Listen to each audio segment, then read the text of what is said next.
கங்கை திரங்கி நரம்பெடுந்து குண்டு கண்வெண்பல் குழிவயிற்று பங்கி சீவந்திரு பற்கள் நீண்டு பரடுயர் கால்கனை காலோர்கள் பேய் தங்கி அலறி உளறு காட்டில் தாழ் சடையிட்டு திசையும் வீசி அங்கம் குளிர்ந்து அனலாடும் எங்கள்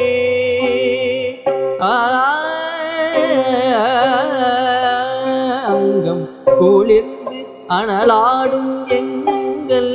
அப்பன் இடம் திரு ஆலங்காடே ஆலங்காடே